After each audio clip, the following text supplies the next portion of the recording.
बिस्मिल्लाहिर्रहमानिर्रहीम। अल्हम्दुलिल्लाहि वस्सलातु अला अहलिहा व बाद। फ़अऊज़ु बिल्लाहि मिनश शैतानिर रजीम। बिस्मिल्लाहिर्रहमानिर्रहीम। वलिल्लाहि अलन नासि हिज्जुल बैति मन इस्तताअ इलैहि सबीला वमन कफ़र फ़इन्नल्लाह गनिय्युन अनिल आलमीन। सदक़ल्लाहुल अज़ीम। सब उर्दू वाले हैं। बुजुर्गों, प्यारे भाइयों, हज के बारे में गुफ्तगू करनी है। हज के लुग़वी माना यानी डिक्शनरी के माना अगर देखने जाएं तो उसके माना होते हैं किसी बड़ी चीज़ का इरादा करना। हजस्तु यानी कसदतु, मैंने कसद किया, ये तो लुग़वी माना है।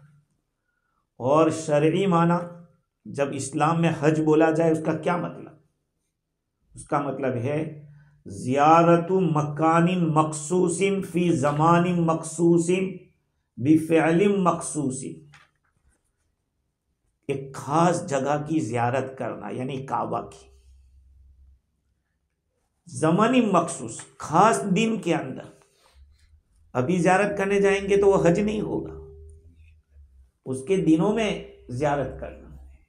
और कैसे ज़ियारत करना? बिफ़िअलिन मखसूसिन, खास फ़ेल के साथ, तवाफ भी हो, वुकूफ़ भी हो, सई भी हो, ये सारे अमाल के साथ ज़ियारत करने का नाम हज है।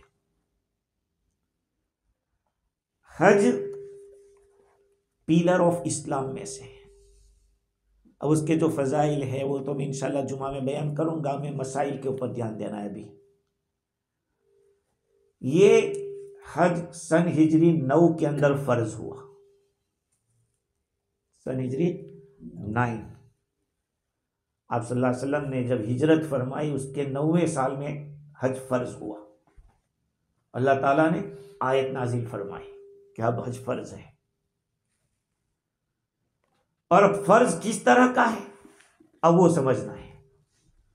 एक तो फ़र्ज ऐन है, जिसके पास पैसा होगा उस पर फ़र्ज होगा। दूसरे के अदा कर देने से सबकी तरफ से अदा नहीं होगा, हर एक को अपना अपना करना पड़ेगा।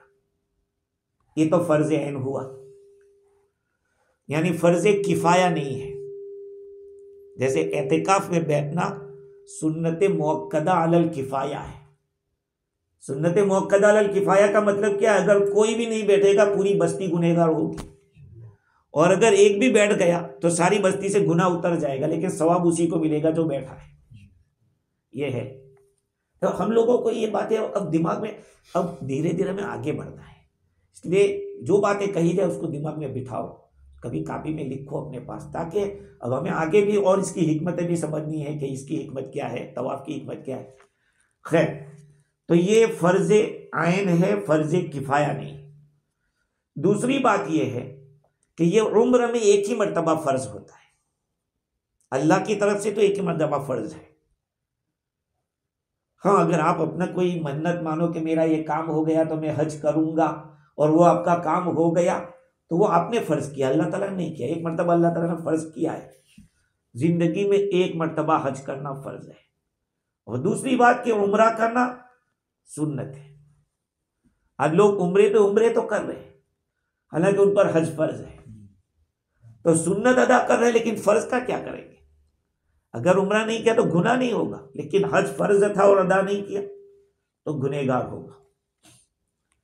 और दूसरी बात देखो, और भी फराइज है। नमाज दिन में 5 मरतबा फ़र्ज है, रोज़ा साल में 1 मरतबा फ़र्ज है, ज़कात साल में 1 मरतबा फ़र्ज है। और अब सवाल ये है कि ये फौरन वाजिब होता है कि जिंदगी में डिले भी कर सकते हैं? भाई नमाज फर्ज हुई, कर लो, अदा कर लो, वरना कज़ा हो जाएगी, और कज़ा करना गुनाह है, बहुत बड़ा गुनाह है। तो एक आदमी के पास इतना पैसा आ गया कि वो हज कर सकता है, और उन दिनों में उसके पास पैसा है जबकि लोग हज में जा रहे हैं, तो उसको करना पड़ेगा, उसी वक्त फर्ज होगा फौरन करे। नहीं किया, लेट किया तो गुनहगार होगा, ताखीर करने का गुनाह होगा। बाज़ उलमा फरमाते कि कोई बात नहीं, लेट भी कर सकता है, और बाज़ उलमा कहते कि नहीं। लेकिन यह एक सवाल होता है, बहुत अहम सवाल है कि जब ताखीर करना मना है तो हज कब फर्ज हुआ था? किस साल में फर्ज हुआ था? किस साल में फर्ज हुआ था? हुजूर सल्लल्लाहु अलैहि वसल्लम नहीं, ठीक है, लेकिन हुजूर ने कब किया? किस साल में किया हुजूर ने? 13 तक तो जिंदा ही नहीं थे हुजूर। सन हिजरी 10 में किया। कब किया? 10 में किया। और हज कब होता है? जिलहज में होता है, और रबीउल अव्वल में वफात हो गई 11 में। बात समझे मेरी? कि फर्ज हुआ 9 में, तो आपने क्या किया? 10 में हज किया। लेकिन 9 में क्या हुआ? हजरत अबू बकर सिद्दीक रज़ी अल्लाह ताला अन्हु को हज का अमीर बना के भेजा। किसको भेजा? हजरत अबू बकर सिद्दीक रज़ी अल्लाह को अमीर हज बना के भेजा, और उनके बतौर सपोर्ट के बाद में हजरत अली रज़ी अल्लाह को भेजा। इसमें इशारा किस बात की तरफ था मालूम? मेरे बाद अगर कोई खलीफा होगा तो कौन होगा? इसलिए कि जब हजरत अली रज़ी अल्लाह से पूछा गया कि यार आपने अबू बकर सिद्दीक रज़ी अल्लाह की खिलाफत के ऊपर बैठ ली, कहा जब नबी ने हमारी नमाज उनको सौंप दी, हमारा हज उनको सौंप दिया कि हज का अमीर वो, और हुजूर ने जब बीमार थे तो हुजूर की जगह नमाज किसने पढ़ाई? सिद्दीक अकबर ने। कहा जब दीन की बड़ी बड़ी बातें उनको सौंप दी तो अब ये दुनिया का क्या मामला है? समझ रहे बात को? आज सुबह में एक सवाल आया था मेरे पास शूरा के बारे में कि ये शूरा कहां से चालू हुई? शूरा कहां से चालू हुई? वो हजरत उमर रज़ी अल्लाह के जमाने से। हम मुसलमानों को ये चीजें मालूम होनी चाहिए, क्योंकि आलिम लोग पूछ रहे हैं ये सवाल। अब आप लोगों को मालूम होना चाहिए कि ये शूरा वाला काम हजरत उमर रज़ी अल्लाह के जमाने से शुरू हुआ।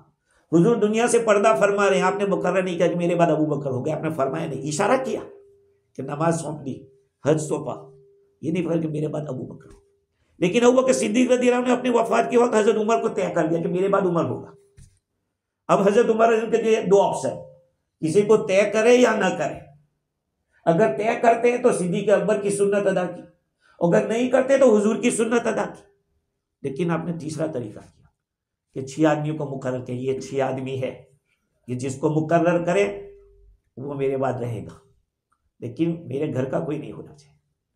और बाज़ों ने हजरत इब्न उमर रज़ी अल्लाह का नाम लिया कि उनको कहा नहीं, मैंने कर लिया वही काफ़ी है मेरे ख़ानदान की तरफ से। वहीं से शूरा चली। बाकी हुजूर को तो अल्लाह ताला ने हुक्म दिया था कि अगर कोई मामला हो तो लोगों से मशवरा कर लिया करो, वो मशवरा तो था। लेकिन ये जो शूरा बनाई ये हजरत उमर रज़ी अल्लाह ने बनाई थी, 6 आदमियों की शूरा। ये 6 जो फैसला करेंगे वो वहीं से शूरा चली। ये चीज़ें हमको मालूम होनी चाहिए। खैर, तो सवाल ये है कि हुजूर सल्लल्लाहु अलैहि वसल्लम ने जब हज फर्ज हो गया था सन हिजरी 9 में, तो आपने सन हिजरी 10 में डिले क्यों किया? तो उसका जवाब ये है कि वहां एक उज़्र था, आप सल्लल्लाहु अलैहि वसल्लम ने एक उज़्र था। और दूसरी बात यह है कि अल्लाह के नबी को यह पता था कि मैं अभी जिंदा रहूंगा, इसलिए कि नबी को मौत से पहले पहले अल्लाह ताला चॉइस देता है कि रहना है क्या आना है, ये चॉइस दी जाती है। तो अभी तो कोई चॉइस नहीं मिली थी, तो हुजूर को यकीन था कि मैं अभी जिंदा रहूंगा। ये एक। और दूसरा उज़्र क्या था? दूसरा उज़्र मुझे जहां तक याद है अच्छी तरह से, वो ये है कि पहले जमाने में हज को ये लोग डिले कर लिया करते थे, तो टाइम थोड़ा आउट हो गया था।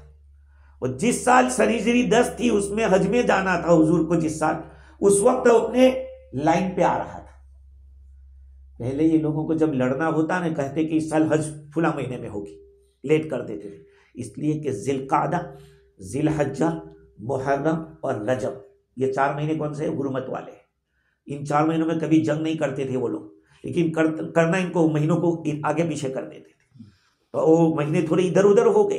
अब इस वक्त पूरा जिलहज उसी महीने में आ रहा था जो तरतीब थी। तो रसूलुल्लाह सल्लल्लाहु अलैहि वसल्लम ने इस वजह से उसको लेट किया कि 10 सनीजी 10 में, और आपको ये इल्म था कि मैं यकीन के साथ था कि मैं आइंदा साल तक जिंदा रहूंगा, क्योंकि हर नबी को अल्लाह ताला चॉइस देता है। या ये भी था कि अगर आप 9 में जाएंगे तो अभी तो ऐलान नहीं हुआ है कि आइंदा कोई भी काफिर यहाँ पे तवा रहेगा नहीं और बैतुल्लाह का तवाफ कोई नंगा नहीं करेगा। ये सारे अहकाम सनीजी 9 में हुजूर ने भेजे थे।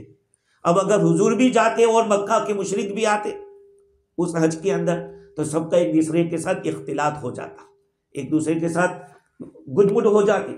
आप सल्लल्लाहु अलैहि वसल्लम ने इस उज्र की वजह से सन हिजरी 10 में हज किया, 1 साल डिले किया। ये उज्र शरई था। समझ रहे बात? अच्छा, अब किस आदमी पर हज फर्ज है, उसके क्या क्या शराइत है? 2 किस्म के शराइत है। एक तो वो है जो मर्द औरत दोनों के लिए सेम शर्तें, कंडीशन दोनों की सेम है, और दूसरी कंडीशन सिर्फ लेडीज के लिए, स्पेशल कंडीशन है लेडीज के लिए, और वो 2 है, वो बाद में आएगी। कि मर्दों के लिए और औरतों के लिए जो दोनों के एक दूसरे के साथ है, एक तो ये है कि बालिग होना चाहिए। अगर किसी बच्चे ने बालिग होने से पहले हज कर लिया और जब वो बालिग हो जाएगा तो उस पर हज करना होगा। वो जो किया है वो नफल होगा, जो उसने भी जो पहले अदा किया है बालिग होने से पहले, वो नफल हज होगा। मैंने आप लोगों को वो मसला बताया था नमाज के बारे में, शायद आपको याद होगा या नहीं, कि इमाम मोहम्मद रहमतुल्लाहि अलैह ने ईशा की नमाज पढ़ी, ईशा की नमाज के बाद सो गए, और सोने के बाद रात में एहतिलाम हो गया। तो अब ये बालिग हो गए उसी रात को। तो अब सवाल ये था कि ईशा की नमाज जो मैंने पढ़ी थी वो कबूल हुई या फिर मुझे फिर से पढ़नी पड़ेगी। ये हज़रत इमाम अबू हनीफा रहमतुल्लाह अलैह की मजलिस में पहुंचे और पूछा कि इस तरह की बात है, तो फरमाया कि फिर से पढ़नी पड़ेगी, इसलिए कि वो जो पढ़ी थी वो नफल थी, अब तुम्हारे पर फर्ज हो गई और वक्त बाकी था, इसलिए आपको तो वहीं पर कोने में जाके नमाज पढ़ी उन्होंने अपनी ईशा की जो बाकी थी। समझे? तो जिस बच्चे ने हज कर लिया बुलूग से पहले पहले, ये उसका नफल हज है, सवाब मिलेगा, उसके माँ बाप को भी मिलेगा, लेकिन वो फर्ज नहीं हुआ, वो नफल हुआ है। तो पहली शर्त ये है कि वो बालिग होना चाहिए। नबी अकरम सल्लल्लाहु अलैहि वसल्लम का इरशाद है, अय्युमा सबीयिन हज 10 हिजत सुम्मा बलग फलैहि हज्जतुल इस्लाम। जिस बच्चे ने 10 हज कर लिए, कितने हज? 10 हज, 10 हिजत लिखा है हदीस में, 10 हज किए, सुम्मा बलग, फिर वो बालिग हुआ, फलैहि हज्जतुल इस्लाम, तो उस पर इस्लाम का हज जो फर्ज हज करना पड़ेगा। अब मक्का में रहता होगा कोई बच्चा या किसी का बाप ऐसा होगा कि हर साल जाता होगा तो ले गया हो, तो हर साल उसका हज होता रहा, 10 किए हैं फिर भी उसको फर्ज हज करना पड़े। देखो ये दीन है, दीन में अकल के घोड़े नहीं दौड़ते, मैं जो कहूँ वो अच्छा, मुझे जो पसंद हो अच्छा, वो नहीं, शरीयत क्या कहती है। हम लोगों को फीजी में बताया गया था जब हम रहे उस टाइम, नौजवान को हज नहीं करना चाहिए, बूढ़े हो जाओ तब जाओ हज। वो कोई मेंटालिटी बना दी थी।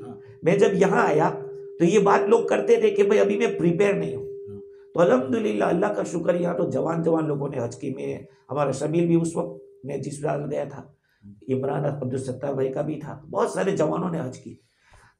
एक मसला अब याद रखना, डिले करने का नुकसान, डिले करने का नुकसान। एक आदमी हज में गया और हज करने से पहले, देखो बहुत सारे लोग हज पढ़ना बोलते हैं कि हज पढ़ी तुमने, हालांकि हज में करने के काम ज्यादा है, पढ़ना कम है। तवाफ करना, सही करना, हलक करना, इसी तरह से ज़बह करना, रमी करना, सब करना है, लेकिन बोलेंगे क्या हज पढ़ने। हमारे हजरत फरमाते थे मुआवरार साहब रहमतुल्लाह अलैह कि हज में करने के काम ज्यादा है, पढ़ना कम है, लेकिन लोग हज पढ़ना बोलते हैं कि हज पढ़ी के नहीं। तो सवाल ये है कि एक आदमी हज के लिए गया और हज करने से पहले मर गया, तो अब सवाल ये है कि इसकी तरफ से हज किया जाए, हज की वसीयत करना उस पर जरूरी है या नहीं है, ये सवाल है। साहब बहुत जल्दी कर दिया। नियत करे गया था, इंतकाल हो गया। हज कर एहराम बांध दिया लेकिन हज नहीं हुआ है। देखो सब तो उसके ऊपर सवाल ये होता है कि उस पर इस साल हज फर्ज हुआ और गया, या ये कि पहले से कई साल पहले फर्ज था और अब गया। अगर इसी साल उस पर हज फर्ज हुआ था और गया, उस पर वसीयत करना जरूरी नहीं है, इसलिए कि वो तो ऑलरेडी कदम उठा चुका है। लेकिन जिस आदमी पर पहले से हज फर्ज था कई साल पहले और उसने नहीं किया और अब जा रहा है और गुजर गया, उसको वसीयत करनी पड़ेगी कि मेरी तरफ से कोई हज करे। अब सब मैं अगर वसीयत नहीं किया तो उसको चाहे रिश्तेदारों को चाहे कि कराए, जाने तो मन मत हुई है नहीं, वो रिश्तेदार को तो पता हो ना कि मर गया हज करने से पहले है, तो अब रिश्तेदारों को चाहे कि उसकी तरफ से हज करा दे। डिले क्यों किया उसने? इसलिए कहा जाता है कि आदमी के पास जब पैसा आ जावे तो उसको चाहे कि पहली फुर्सत में हज कर ले, डिले ना करे, ताखीर ना करे। हो सकता है कि फिर जिंदगी वफा ना करे, है। हाँ, तो पहली शर्त है बालिग होना, एक। दूसरी शर्त है अकल का होना। अगर अकल नहीं है, पागल आदमी है, तो उसके ऊपर हज फर्ज नहीं है। इसलिए कि कुरान मजीद में अल्लाह ताला ने जो फरमाया वलिल्लाहि अलन्नासि हिज्जुल बैत, लोगों के ऊपर अल्लाह ही के लिए हज करना है, तो लोग की तारीफ में बच्चा नहीं आएगा और पागल आदमी नहीं आएगा। अल्लाह का खिताब ही उनके साथ नहीं, वो तो गैर मुकल्लफ है, उन पर नमाज फर्ज नहीं है, ज़कात फर्ज नहीं है, बच्चे के माल में ज़कात फर्ज नहीं है, हाँ, रोजा उस पर फर्ज नहीं है, ऐसे हज भी फर्ज नहीं है। ऐसे ही मजनून, पागल, भाई पागल से कौन बात करता है? पागल को कौन कहेगा कि जा पानी लिया, तो पागल है। तो अल्लाह ताला ने इनको मुकल्लफ नहीं किया है, ये मुकल्लफ का काम है। तो ये बच्चा और पागल, इनके ऊपर हज फर्ज नहीं है। अगर वो हज कर भी ले और बच्चा बालिग हो जावे या पागल दुरुस्त हो जावे, सही हो जावे, तो उनको दोबारा करना पड़ेगा। इसलिए कि जैसे कि मैंने आपको बताया कि रसूलुल्लाह सल्लल्लाहु अलैहि वसल्लम का इरशाद क्या है।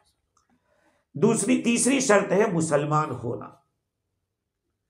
काफिर के ऊपर हज फर्ज नहीं है। दुनिया के अहकाम के एतबार से काफिर अगर वो हज कर भी ले फिर इस्लाम ले आवे, उसको दोबारा हज करना पड़ेगा। जो हालत कुफ्र में उसने हज किया उसका एतबार नहीं होगा। इमाम शाफी रहमतुल्लाह अलैह फरमाते कि इस्लाम की शर्त नहीं है, काफिर पर भी जरूरी है कि वो करे, हज करे, या मतलब यानी कयामत के दिन अल्लाह ताला उससे पूछेगा कि क्यों हज नहीं किया था। हनफिया कहते कि नहीं, कयामत में तो उससे नहीं, ईमान ही का पूछा जाएगा कि कलमा क्यों नहीं पढ़ा। पहला सवाल तो ईमान का है, ईमान के बगैर कोई अमल कबूल नहीं है। तो इमाम शाफी रहमतुल्लाह अलैह ये फरमाते कि नहीं, कयामत में अल्लाह ताला उसको पूछेगा। असल में उनके पास भी दलील है, वो एक लंबी बहस है, कुरान मजीद की बाद आयतों से उन्होंने दलील पकड़ी। हनफिया के पास भी दलील है। रसूलुल्लाह सल्लल्लाहु अलैहि वसल्लम की हदीस, हनफिया कहते हैं कि रसूलुल्लाह सल्लल्लाहु अलैहि वसल्लम ने इरशाद फरमाया कि अय्युमा आराबिय्यिन हज्ज वलौ 10 हिजज फअलैहि हज्जतुल इस्लाम इदा हाजर, यानी इदा हज्ज क़ब्ल अल इस्लाम। कोई आदमी काफिर है, उसने हज किया, 10 हज कर ली, फिर इस्लाम में दाखिल हुआ, तो उसको दोबारा हज करना पड़ेगा, है, उसको दोबारा हज करना पड़ेगा।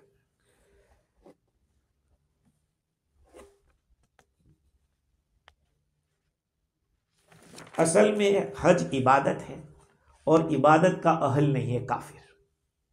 काफिर इबादत का, पहले तो उसको तो अपना वही क्लियर करना है, क्योंकि हज के लिए नियत करनी पड़ेगी। अब यहां कुफ्र है तो नियत कहां चलेगी, उसकी नियत काम ही नहीं करेगी। इसी तरह से एक शर्त है कि वो आज़ाद हो। अब आज़ाद का तो ज़माना गुलामी का है नहीं, अगर गुलाम हो और वो हज कर ले, नबी अकरम सल्लल्लाहु अलैहि वसल्लम ने फरमाया कि अय्युमा अब्दिन हज्ज 10 हिजज फअलैहि हज्जतुल इस्लाम इदा उतिका, जब कोई गुलाम 10 हज कर लिया हो फिर भी उसके ऊपर हज लाजिम होगा जबकि वो आज़ाद कर दिया जाए। अच्छा, एक शर्त यह है कि उसका सेहत बदन, वो तंदुरुस्त होना चाहिए। अगर तंदुरुस्त नहीं है, ऐसा है अपाहज है या फालिज लगा हुआ है या ऐसा बूढ़ा हो गया है कि सवारी पर खुद नहीं बैठ सकता या महबूस है बादशाह की तरफ, जालिम बादशाह की तरफ से उसको निकलने से रोक दिया गया है, तो कहा कि उसके ऊपर हज नहीं है। अल्लाह ताला ने जो कुरान के अंदर शर्त लगाई है, मन इस्तता इलैहि सबीला, उस आदमी पर हज फर्ज है जो वहां तक पहुंच सकता। अब वो जो बीमार है वो नहीं पहुंच सकता है। हजरत अब्दुल्लाह इब्न अब्बास रदियल्लाहु अन्हु फरमाते कि मन इस्तता इलैहि सबीला का मतलब ये है कि आदमी का बदन तंदुरुस्त हो और उसके पास तोशा हो, सवारी हो वहां तक पहुंचने की। एक और शर्त है, इसी तरह जो नाबीना है, इमाम अबू हनीफा रहमतुल्लाह अलैह फरमाते कि उस पर हज फर्ज नहीं होगी, अगरचे उसके पास कितना पैसा ही क्यों ना हो गया हो और उसके पास कोई रहबर ही क्यों ना हो, फर्ज नहीं है, लेकिन अगर करेगा तो अदा हो जाएगा, कोई हरज नहीं है, अदा हो जाएगा। और एक शर्त यह है कि उसके पास इतना पैसा होना चाहिए कि वो वहाँ जा सके, जाकर आ सके, वहाँ पर जाने का आने का जो खर्चा है, वह रहने का जो खर्चा है वो बर्दाश्त कर सके, और फिर उसके जो बीवी बच्चे जो घरे रुके हुए उनका भी खर्चा बर्दाश्त कर सकता, तो फिर हज उसके ऊपर फर्ज होगा। अगर अकेला जाके आ सकता हो तो बीवी बच्चों को कहाँ भेज देगा, ससुराल में भेज देगा, दूसरे के सर पे डाल लेंगे कि जाओ है। बाज लोग क्या करते हैं, वो कुरान मजीद ने आयत नाजिल फरमाई, बाद लोग क्या करते थे, वहां पहुंच जाते थे और थोड़ा खाने का पैसा दो। आज भी करते हैं कुछ लोग, वो उम्रा वीजा पे चले जाते, उम्रा वीजा के ऊपर चले जाते और रुक जाते वहां, और फिर हज के मौके पे भीख मांगते। ऐसे ऊपर हज फर्ज नहीं थी, दूसरों पर बोझ बनने की क्या जरूरत थी, है? अपना खर्चा, घर वालों का भी खर्चा, जितना रुकने वाला है। हाँ, अच्छा, ये बात है कि अभी जैसे नदीमा का 37,000 है, तो और एक ग्रुप वाला 25,000 में ले जा रहा है, आपके पास 25 है, फर्ज है आपके ऊपर, आप 25 वाले में जाइए, 37 वाले के लिए ये ना करें कि आपके पास जितना तोशा है। हाँ, अगर आपके पास वहां पर रहने सब कुछ खर्चा है लेकिन चल के जा सकते, आप पर फर्ज नहीं है, चल कर जाना इसकी जरूरत नहीं है, आदमी अपने आप को मशक्कत में न डाले। ये उलमा ने लिखा है। अगर गरीब आदमी है, उसने हज कर लिया और बाद में मालदार हो गया तो कोई हरज नहीं, उसका हज हो गया। जिस वक्त तो उसको गरीबी दी जाए लेकिन बालिग था और उसने हज कर लिया, किसी ने टिकट दे दिया कि लो जाओ हज कर लो, तो कर लिया उसने, तो उसका हज अदा हो जाएगा, उसको मालदार होने के बाद दोबारा करने की जरूरत नहीं है।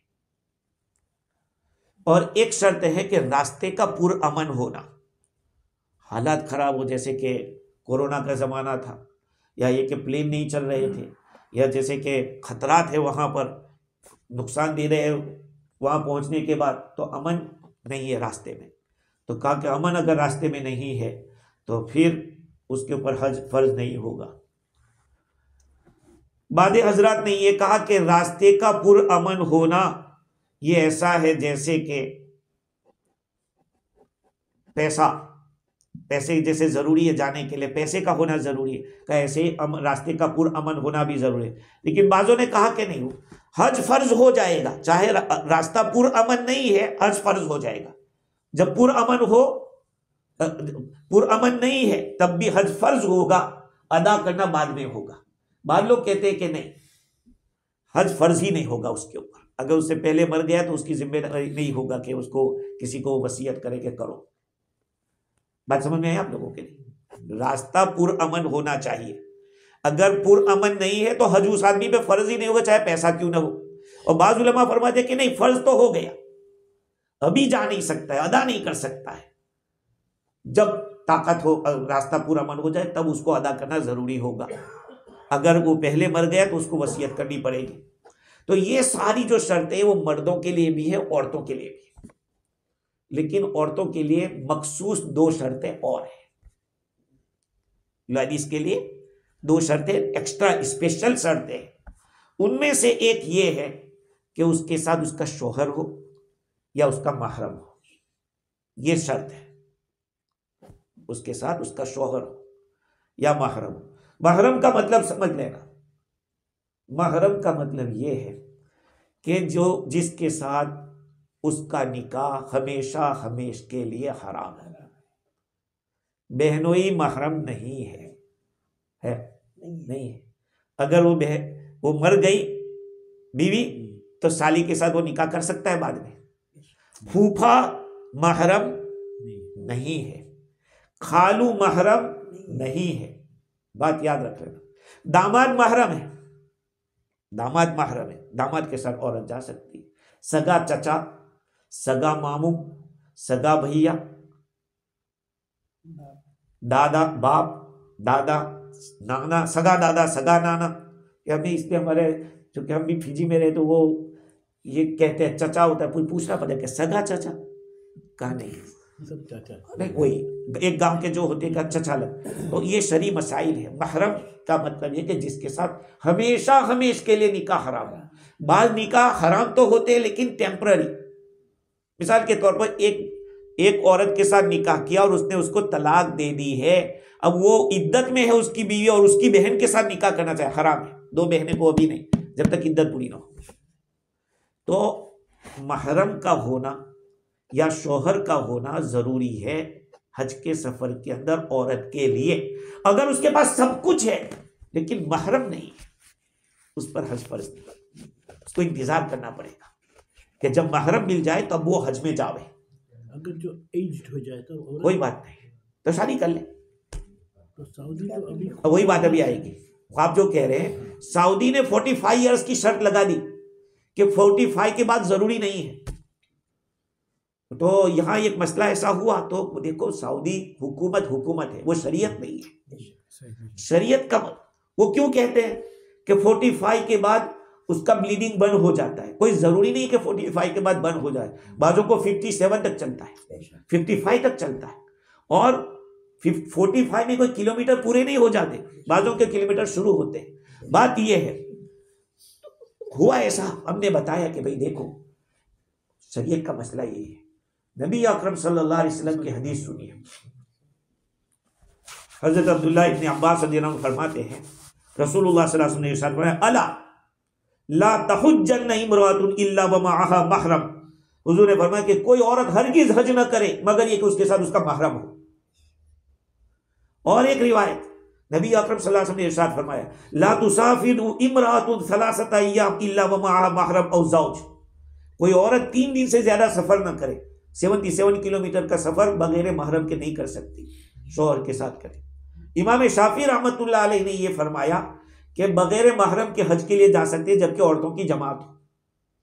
लेकिन आज के जमाने में औरतों की जमात का भी कोई ये नहीं है, कोई सेफ्टी नहीं है, क्योंकि ये जो लेस्बियन और गे की जो सिस्टम है चली है, अल्लाह हम सबकी हिफाजत फरमाए। ऐसी बुराइयां ऐसी चली कि अब औरतें औरतों के साथ, भाई देखो बाज बातें ऐसी होती है मुझे मजबूरन कहनी पड़ती है। हुजूर सल्लल्लाहु अलैहि वसल्लम ने इरशाद फरमाया कि कोई 2 आदमी एक बिस्तर में ना सोए, एक बिस्तर में 2 मर्द भी ना सोए।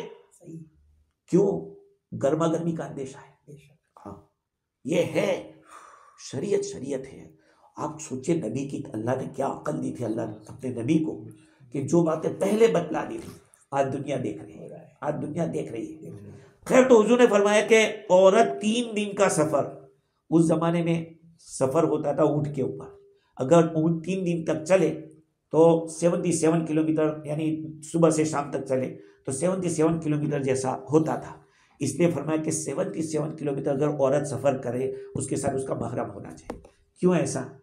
क्योंकि सवारी से उतरना, सवारी पर चढ़ना और कोई अजनबी आदमी मिल जाए तो उसके साथ कोई मामला हो तो उसका दिफा करना, ये औरत के बस का नहीं है। अब आप कहें कि आज के ज़माने में तो मुफ्ती साहब पुलिस होती है सब कुछ, मैं आज के ज़माने नबी क्या फरमा गए बात खलास हो गई।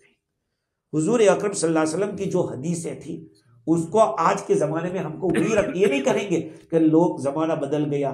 अल्लाह ताला ने अपने नबी को सिर्फ अरब के लिए या जहाँ तक हुजूर जिंदा थे वहाँ तक के लिए नहीं, क़यामत तक के लिए नबी बनाया है।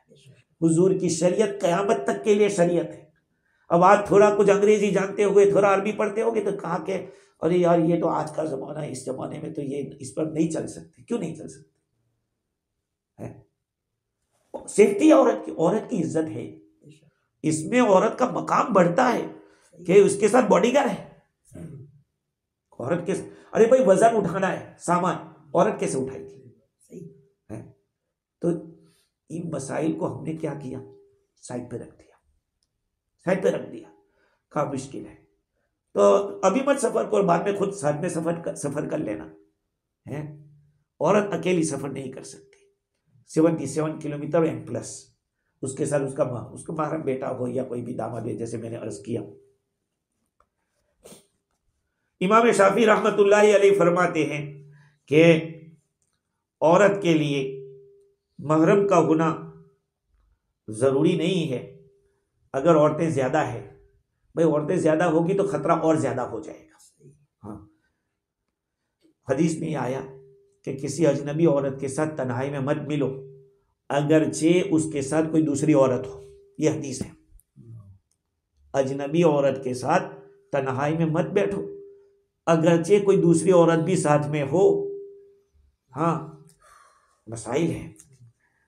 खैर, एक मसला ये भी है औरत के लिए इसके साथ साथ कि अगर महरम ना कहे कि मुझे हज नहीं करना है, या शोहर ना कहे मुझे नहीं करना है, तो इन दोनों को मजबूर नहीं किया जाएगा। लेकिन अगर महरम कह रहा है कि मैं तैयार हूं, शोहर कहता है नहीं इस साल मत जाओ, शोहर की नहीं सुनी जाएगी, क्योंकि फर्ज हज है, हज फर्ज है, इसलिए शोहर की नहीं सुनी जाएगी। फर्ज रोजा है, शोहर कहता है कि मत रख, अपनी ख्वाहिश के लिए वो कह रहा है कि मत रख रोजा, उसकी नहीं सुनी जाएगी। हाँ, अगर नफल रोजा रखना चाहती है अपने शोहर की इजाजत ले, नफल हज करना चाहती है तो शोहर की इजाजत ले, फर्ज हज में नहीं मानी जाएगी शोहर, क्योंकि अल्लाह का हक पहले है। देखो हमारा दीन कितना पाकीज़ा, आप सोचिए कि हर चीज का सॉल्यूशन है, हर चीज का ये है। अच्छा, दूसरी चीज ये है औरत के लिए, और इमाम शाफी रहमतुल्लाह अलैह फरमाते हैं कि अगर शोहर ने मना किया तो नहीं जाएगी। हनफिया कहते हैं कि नहीं जाएगी, इसमें थोड़ा इख्तलाफ है इमाम शाफी रहमतुल्लाह अलैह का। इमाम शाफी रहमतुल्लाह अलैह मर्दों की ज्यादा रियायत कर रहे हैं, लेकिन हनफिया कहते हैं कि नहीं, पहले अल्लाह का हक है। औरतों के लिए दूसरी शर्त यह है कि वो इद्दत में ना हो, इद्दत में ना हो। वो इद्दत तलाक की भी हो सकती है या ये कि वफात की भी हो सकती है। अब शौहर गुजर गया रास्ते में तो क्या करेंगे? तो देखा जाएगा कि वो निकला है जहां से अगर वो करीब में है, 77 किलोमीटर का कुछ हिस्सा कम है, तो वो वापस चली जाए अपने वतन। और अगर आगे चल दिए हैं ज्यादा तो फिर मक्का चले जाए, और मक्का जाने के बाद फिर हज करे या ना करे। अगर इद्दत की वफात, इसलिए कि वफात की इद्दत है, हुजूर सल्लल्लाहु अलैहि वसल्लम रसूल अल्लाह सुब्हानहू व तआला ने कलाम पाक के अंदर मना किया है, ला तुखरिजूहुन्ना मिन बुयूतिहिन्ना वला यखरुजना, औरतों को उनको घरों से नहीं निकाला जाएगा। इद्दत में जो औरतें होगी उनको घरों से नहीं निकालेंगे, और वो खुद भी नहीं निकलेगी। लेकिन आज तो ऐसा होता है कि अपने घरे रहते हुए शौहर गुजर जाता है या तलाक हो जाती है, दूसरे हफ्ते में टाउन में घूमती हो जाती है, कोई इद्दत का कोई ख्याल नहीं। इद्दत वफात का भी हमने अभी ये भी हम लोगों को ख्याल करना है। अगर किसी औरत का शौहर गुजर जाए तो शौहर को गुस्ल करके उसके घरे पहुंचा दो, ताकि औरत यहाँ देखने के लिए ना आए। और इद्दत शुरू हो जाती है फौरन, तलाक के फौरन बाद और वफात के फौरन बाद। अब ये नहीं कि उसके लिए कोई अलग वक्त निकालना पड़ेगा कि मैं इद्दत गुजारना है मुझे, इद्दत तो वहीं से शुरू हो जाती है। तो ये तो शर्तें हैं, ये तो अभी हज फर्ज होने की शर्तें हैं कि किस आदमी पर हज फर्ज होता है। इस्लाम एक तो आकिल हो, बालिग हो, मुसलमान हो, रास्ता पुरअमन हो, और ज़ादो राहिला आने जाने का खर्चा बर्दाश्त कर सकता हो, तंदुरुस्त हो। ये सारी शर्तें मर्दों के लिए, औरतों के लिए महरम साथ में हो और वफात या तलाक की इद्दत में ना हो, तब जाके ये हज फर्ज होता है। फिर इंशाल्लाह और मज़ामीन बाद में करेंगे, जिसको जो सवाल हो पूछ सकता है कि इसके बारे में। एक और मसला मैं आपको कहता हूँ, पैसे के ऊपर बात याद आई मुझको।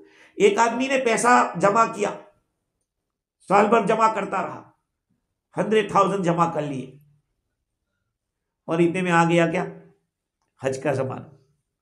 वो मकान बनाना चाहता था या मकान लेना चाहता था या बेटी की शादी कराना चाहता था, बेटी की शादी, और कुछ किया नहीं, उस पर हज फर्ज है। पैसा है। ये नहीं सोचेगा कि मैंने इसके लिए रखा है, जैसे उसको हज ज़कात देनी पड़ेगी उन पैसों की, अब उसको हज करना पड़ेगा, क्योंकि वो ज़माना आ गया है हज का। अब ये कहे कि यार मुझे तो घर लेना था, तो ले लेता। और उसने निकाल लिया अपने कब्जे से, बिल्डर को दे दिया कि लो मैं अभी पे कर देता हूँ आपको, तो फिर फर्ज नहीं होगा उसके ऊपर, है ही नहीं तो। मुफ्ती साहब वैसे अभी हज है 1 महीने बाद या 1.5 महीने बाद हज है, तो आपके पास $20,000 है, आपने $20,000 हज वाली जो है लेके जा उनको दे दिया। हाँ। जैसे रमज़ान में ही दे दिया, वो कहते हैं रमज़ान में ही दे दे क्योंकि वो सारा उन्होंने करना होता है। तो रमज़ान में वो पैसा दे दिया आपने, तो उसकी ज़कात आपको नहीं देना है, ज़कात दे देना। नहीं वो तो आपके कब्जे से निकल गया, आपके मिल्कियत से निकल गया है। लेकिन अभी हज हुआ नहीं है। नहीं कोई बात नहीं, आपकी मिल्कियत से तो निकल गया ना भाई। ज़कात किस पर फर्ज होती है? मालिक के माल पर होती है। आप माल के मालिक नहीं, मालिक वो है जिसके हाथ में चला गया। अच्छा, कोई लेडी जैसे अभी हज करना, हस्बैंड एंड वाइफ है, हाँ। और लेडी जाना चाहती है हज करने के लिए, और हस्बैंड ना जाना है, हाँ। तो इसमें क्या मसला होता है? बिकॉज तब महरम तो रहेगा नहीं, बिकॉज हस्बैंड जा नहीं सकता है और जाना चाहता नहीं उसके साथ में, तो कैसे इस मसला में सोल्व होगा? अगर औरत बर्दाश्त कर सकती है खर्चा महरम का, कि जैसे उसका भैया है, उसका अब्बा है, उसका चचा है, तो उसका बेटा है जो बालिग है, तो उसको ये कह दिया जाए कि चल तेरा खर्चा मैं बर्दाश्त कर लेती हूँ, हम दोनों हज कर लेते हैं। अगर बर्दाश्त नहीं कर सकती तो इंतजार करें। नहीं, अगर जो पैसा हो, हाँ, दोनों के पास पैसा हो, हाँ, तो और दोनों के ऊपर फर्ज है, हाँ, बट आदमी नहीं जाना चाहता, तो औरत अपने महरम को कोई भी तलाश कर दे, महरम अपने भैया को या बेटे को, वो चली जाए उसके साथ में। हाँ बिल्कुल। तो एक औरत ने अगर बगैर महरम के हज कर लिया, गुनहगार है, हज तो अदा हो गया लेकिन गलत किया उसने। ये मसला फुकाहा को पूछा गया कि मिसाल के तौर पर यहाँ से वहाँ जद्दा में उसका भाई है, जद्दा में उसका सगा भैया मौजूद है, औरत यहाँ से प्लेन में बैठ के जद्दा पहुँचती है और वहाँ जाकर हज करती है। कहा हज तो हो जाएगा लेकिन गुनहगार होगी, इसलिए कि इतना सफ़र उसने बगैर महरम के किया है। प्लेन में जो सफर किया। यहाँ पे जो औरत जॉब के लिए जाती हैं 30 किलो 35 किलोमीटर, वो ठीक, वो कोई बात नहीं, 77 के अंदर जा सकती है, बाहर नहीं जा हाँ। सकती। अच्छा ठीक। हाँ। और कोई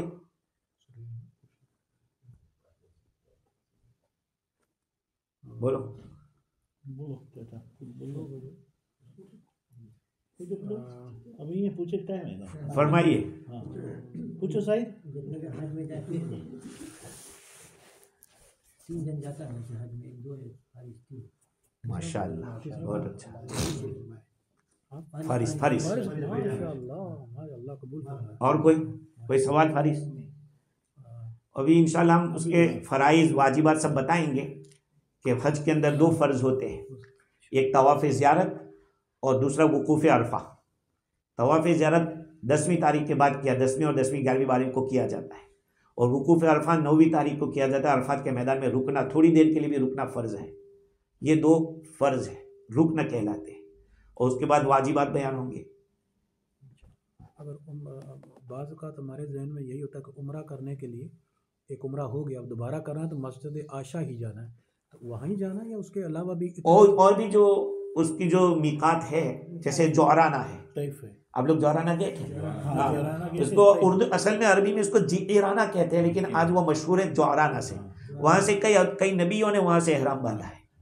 तैफ भी है, ताइफ भी की तरफ भी मीकात है उसके, जो दूर दूर है वहाँ जा सकते हैं। कितना किलोमीटर उससे बाहर निकलना है? किलोमीटर नहीं है, हर एरिया की रसूलुल्लाह सल्लल्लाहु अलैहि वसल्लम ने मीकात मुकर्रर कर दी थी। बाज़ इलाकों के, जैसे हम लोग इंडिया वाले हैं, यलमलम हमारे लिए मीकात आती है, यलमलम। इसी तरह से मदीना मुनव्वरा से जो आएगा उसके लिए जुल्हुलैफा होगी, बाज़ों के लिए जोहफा होगी। लेकिन ये जो उम्रे के लिए मायशा की बरकत से हम लोगों को लिए मौका मिल गया कि मायशा रज़ियल्लाहु ताला अन्हा जब हज करने के लिए गई तो आपने उम्रे का एहराम बांधा, आपका हैज शुरू हो गया। अल्लाह के नबी सल्लल्लाहु अलैहि वसल्लम ने फरमाया कि इसको रिजेक्ट कर लो और आप हज का एहराम बांध दो। फिर आपने हज किया तो आपको अफसोस था कि सब 2 काम करके जा रहे हैं, उम्रा और हज में, तो सिर्फ हज करके जा रहे हैं। अल्लाह के नबी सल्लल्लाहु अलैहि वसल्लम ने अपने साले अब्दुर्रहमान रज़ियल्लाहु ताला अन्हु, जो अबू बकर सिद्दीक़ उनके बेटे हैं, फरमाया कि जाओ और उनको वहाँ से एहराम तनीम के पास एहराम बांध के लाओ।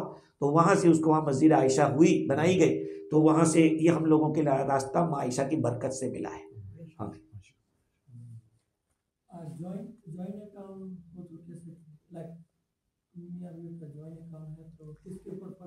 जॉइंट अकाउंट में दोनों का कितना कितना शेयर समझते हैं आप?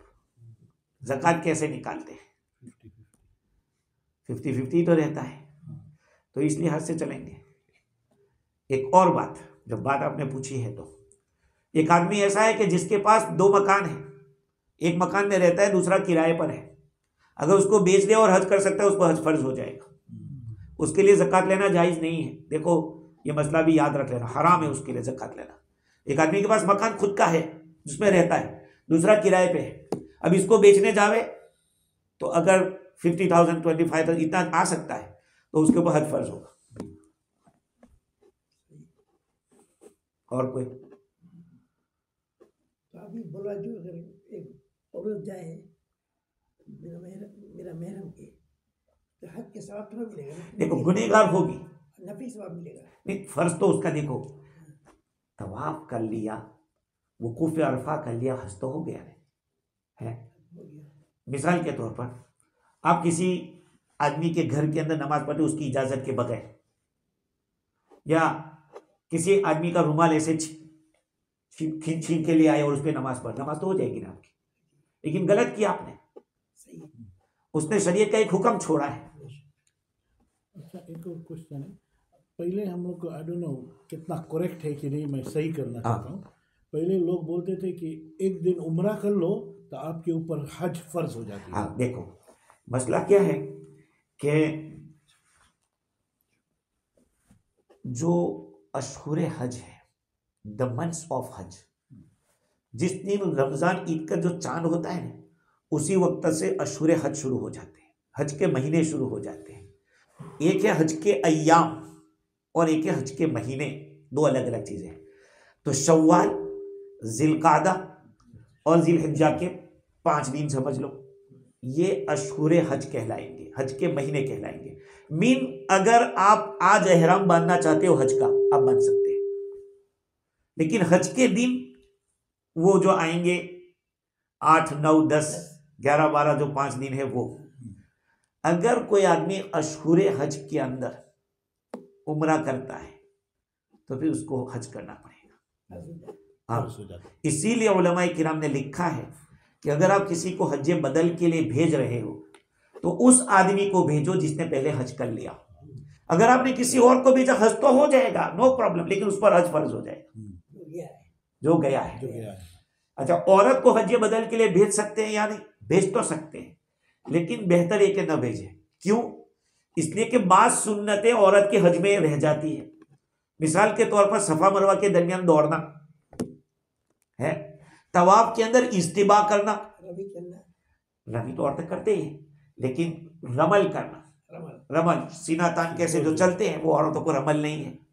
और इस्तिबा यानी चादर को यहाँ से निकाल, इसलिए उलमा कहते हैं कि बेहतर ये है कि औरत के पास हज बदल ना कराए, इसलिए कि बात सुन्नतें छूट जाती है। जैसे मैं बार बार कहता हूँ एक बात, कि जिन लोगों के ऊपर कुर्बानी वाजिब है यहाँ, वो लोग अपनी कुर्बानी यहीं पे करवाएं, अपना कुर्बानी जो वाजिब है उसको तो यहीं पे करवाएं, और जो नफल करवाते हैं वो फीजी इंडिया जहाँ आपको करानी हो कराएं। क्यों?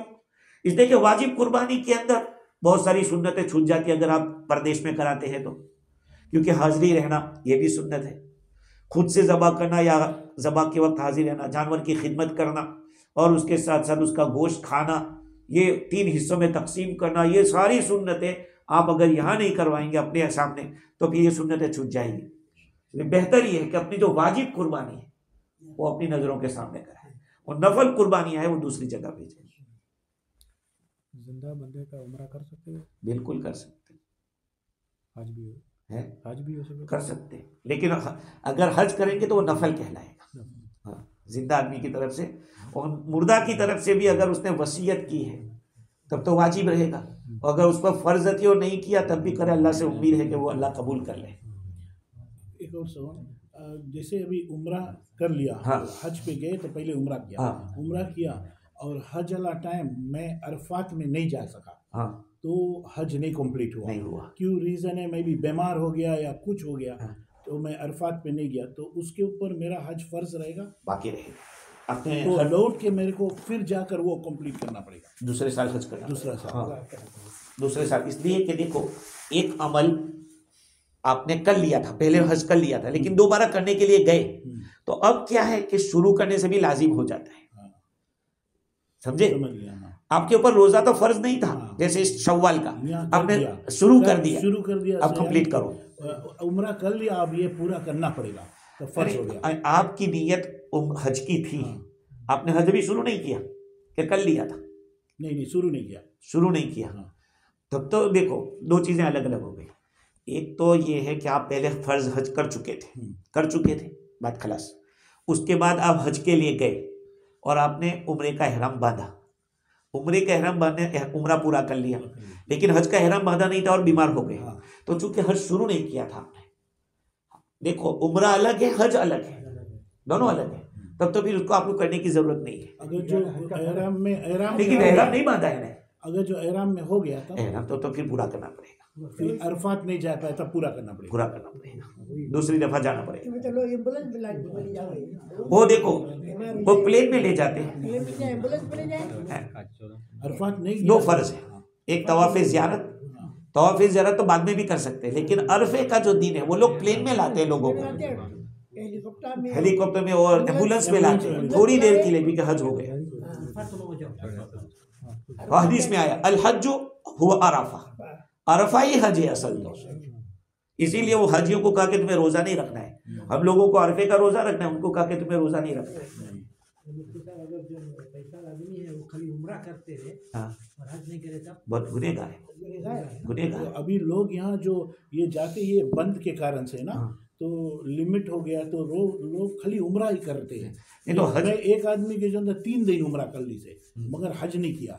नहीं तो जाहिर बात है कि भाई हज फर्ज है, उम्रा सुन्नत है। बट- अब एक आदमी देखो फजर की नमाज के लिए आया, 2 रकात सुन्नत पढ़ के भाग गए, तो आप क्या कहेंगे कि आया क्यों था?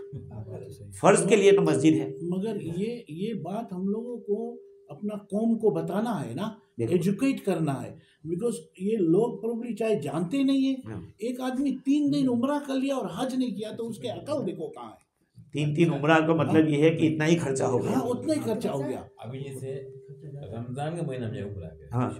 मान लो जैसे आप बोला कि रमजान महीना में एक बार कोई इंसान करे तो उसके ऊपर हज एकदम फर्ज हुई। अगर ईद वहां कर ली तो हाँ। अभी अभी तक हाँ। अभी टाइम में गए उम्रा करके आई थे। हाँ। अभी एक बंदा को मैं जानता, वो 3 साल से यही टाइम जाता है, लास्ट 5-6 रोजा बचा रहे, वो जाता है ईद बना के उम्रा करके आओ, खाली यही टाइम जाता है। नहीं ना, वो तो हज तो फर्ज है। अरे वो जो इतनी दफा गया है, हाँ, तो उसके ऊपर ऐसे ही फर्ज होगा। वैसे 5,000 15,000 तो वैसे ही है। पूरा फैमिली ले जाना, वही तो जिसके 30,000 है, उसके 15,000 में करें। हाँ। एक सवाल है। अच्छा सर, जैसे कि हमारी फ्लाइट 2 के ना 2